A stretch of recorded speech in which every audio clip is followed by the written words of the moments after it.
ایک شیر ہند تھا حضرت ٹیپو سلطان، الفت سے آشنا تھا حضرت ٹیپو سلطان. ایک پیکر وفا تھا حضرت ٹیپو سلطان، جس کی بہادری پہ عرض وطن ہے نازا، جس کی بہادری پہ عرض وطن ہے نازا. ایک پھول خوشنما تھا حضرت ٹیپو سلطان، ایک پھول خوشنما تھا حضرت ٹیپو سلطان. کتنی حسین تر تھی ممتا کے دل کی خواہش، کتنی حسین تر تھی ممتا کے دل کی خواہش. بہنوں کا آسرا تھا حضرت ٹیپو سلطان، بہنوں کا آسرا تھا حضرت ٹیپو سلطان. تاروں کی انجمن میں اس گلشن وطن میں، تاروں کی انجمن میں اس گلشن وطن میں خوشبو کا سلسلہ تھا حضرت ٹیپو سلطان، خوشبو کا سلسلہ تھا حضرت ٹیپو سلطان. تھا بحر میں کنارہ الفت کا استعارہ، تھا بحر میں کنارہ الفت کا استعارہ. وہ لب پہ ایک دعا تھا حضرت ٹیپو سلطان، وہ لب پہ ایک دعا تھا حضرت ٹیپو سلطان. حضرت ٹیپو سلطان رحمت اللہ علیہ جدید جنگی ہتھیار اور آلات سے بالکل واقف تھے. انہوں نے ہندوستان میں فوجی مقاصد کے لیے راکٹ یعنی میزائل کا استعمال سب سے پہلے کیا تھا. بحریہ کا قیام بھی حضرت ٹیپو سلطان کا ایک زبردست کارنامہ ہے. وہ پہلا ہندوستانی حکمراں تھا جسے جنگوں میں سمندری راستوں کی نہ صرف اہمیت کا احساس تھا بلکہ اس نے ان کا باضابطہ انتظام کیا. اس نے ہندوستان کے ساحلوں کی حفاظت کے لیے بحر ہند میں بصرہ، ابو شہر، عمان اور عدن کی بندرگاہوں کی نگرانی ضروری سمجھی. سلطان کی بحری فوج میں 30 امیر البحر تھے، جس میں 10 ساحل پر اور 20 جہازوں پر رہتے تھے.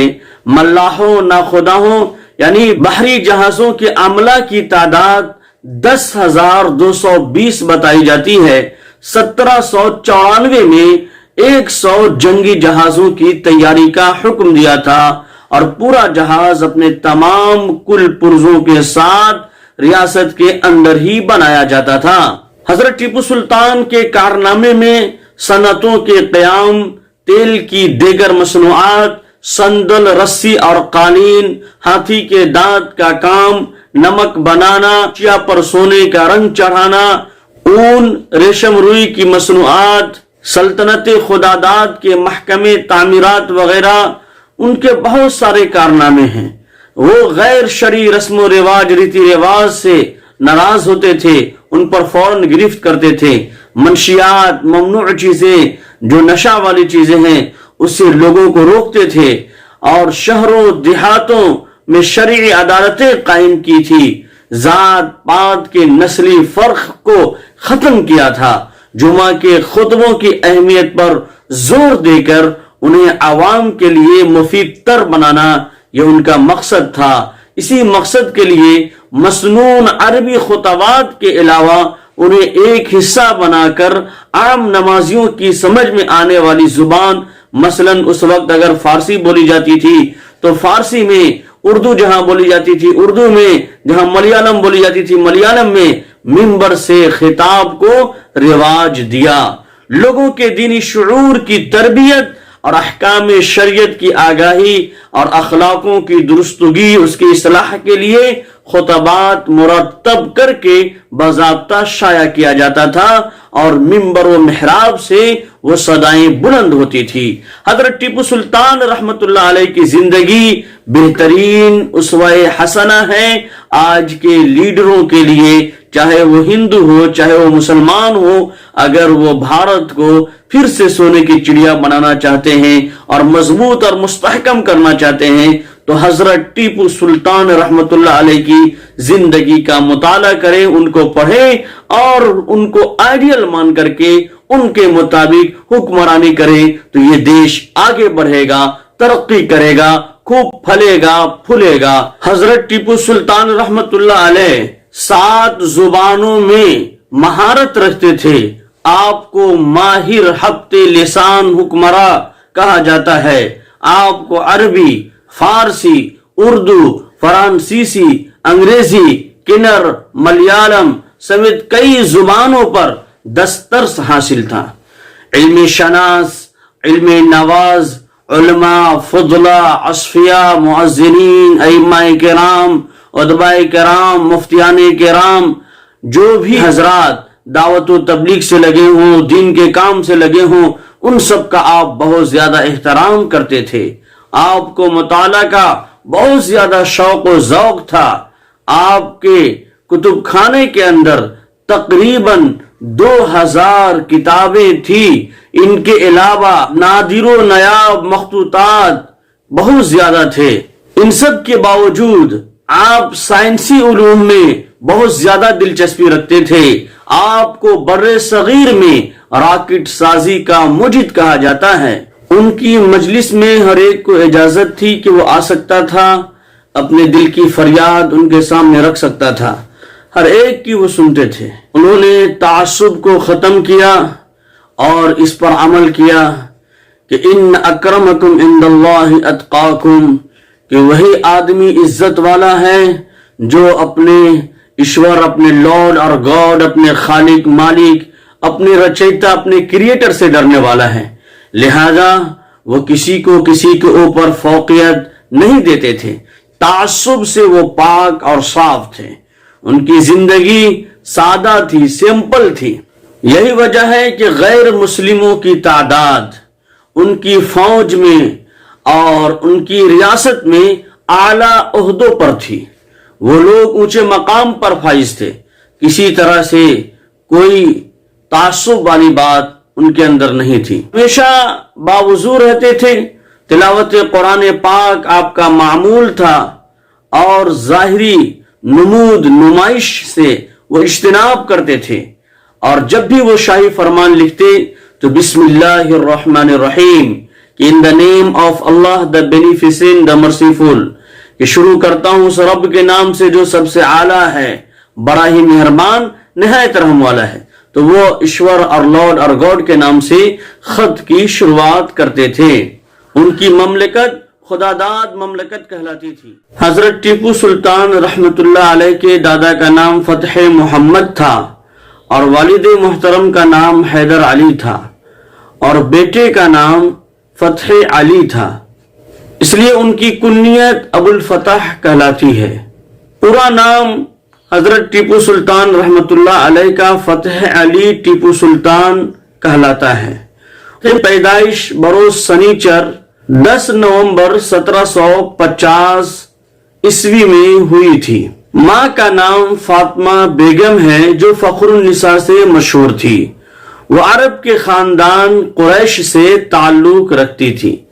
5 سال سے 19 سال کی عمر تک حفظ قرآن کریم، دینی علوم و فنون، جنگی علوم و فنون حاصل کیا اور مختلف ماہر فن سے مکمل دسترس مہارت حاصل کی اور سپہ سالار بن کر جرأت و بہادری کے ساتھ دشمنوں سے مقابلہ کر کے خان بہادر کا خطاب حاصل کیا۔ جب 1767 میں دشمنوں نے باقاعدہ جنگ چھیڑ دی تو حضرت ٹیپو سلطان رحمت اللہ علیہ بھی 7000 فوج لے کر ان سے لڑنے کے لیے نکل پڑے اور انہیں شکست دے کر ان کے قلعہ پر قبضہ کر لیا۔ پورے ہندوستان میں ریاست میسور ہی ایک ایسی سلطنت تھی جس نے ان لوگوں کے خلاف 4 جنگیں لڑی۔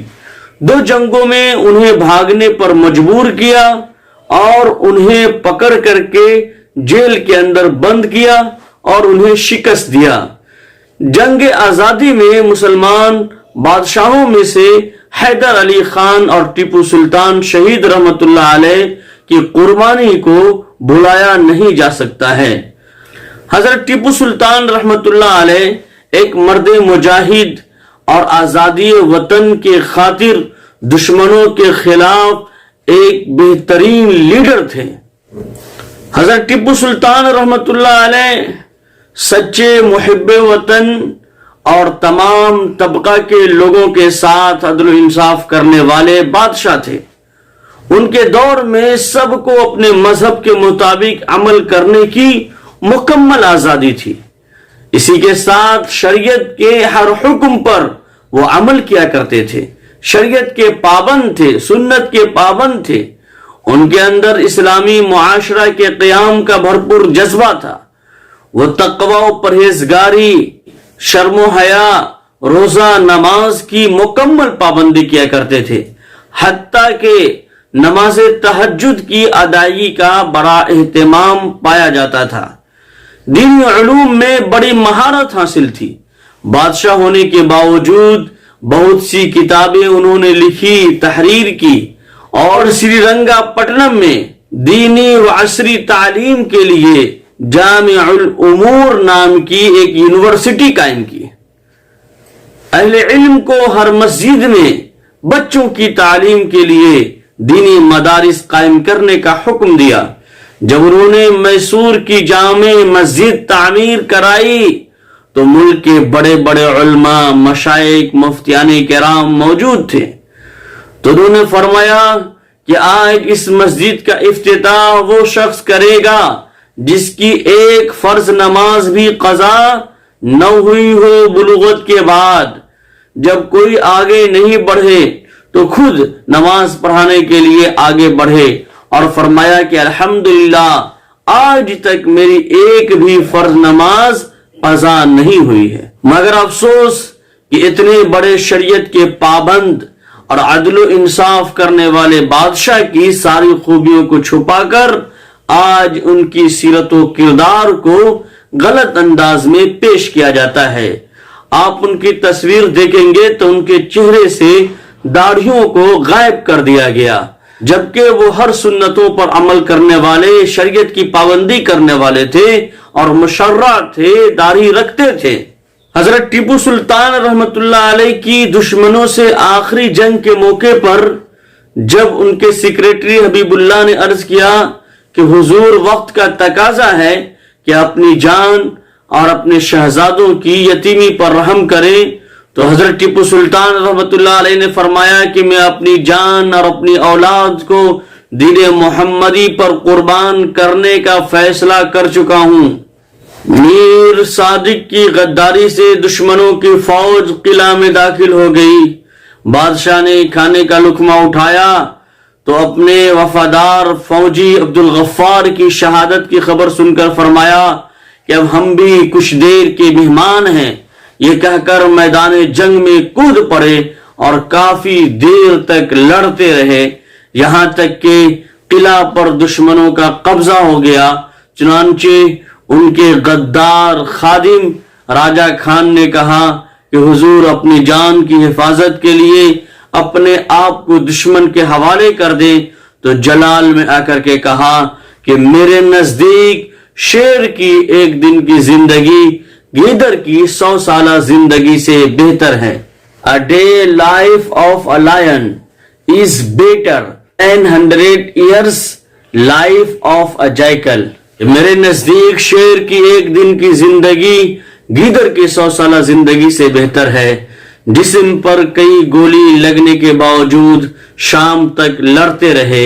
ایک غدار کا ٹیپو سلطان رحمت اللہ علیہ کی طرف اشارہ کرنا تھا کہ چاروں طرف سے گولیوں کی بارش ہونے لگی اور سینے پر گولی لگتے ہی وہ زمین پر گر گئے۔ ایک سپاہی نے موقع کو غنیمت سمجھ کر ان کی ہیروں سے جڑی ہوئی تلوار کو نکالنے کی کوشش کی، تو وہ ایسی نازک حالت میں بھی حملہ کر کے اس سپاہی کو جہنم رسید کر دیا۔ پھر سر پر گولی لگی جس کی وجہ سے 1799 کو جامع شہادت نوش فرمایا، اور اگلے دن شاہی اعزاز اور اکرام کے ساتھ اپنے والد حیدر علی کے پہلو میں دفن کر دیے گئے۔ نفرتوں کے نام سے بھی ہم تبسم کرتے ہیں، محبتوں کے ساتھ ہم تکلم کرتے ہیں۔ نفرتوں کے نام سے بھی ہم تبسم کرتے ہیں، محبتوں کے ساتھ ہم تکلم کرتے ہیں۔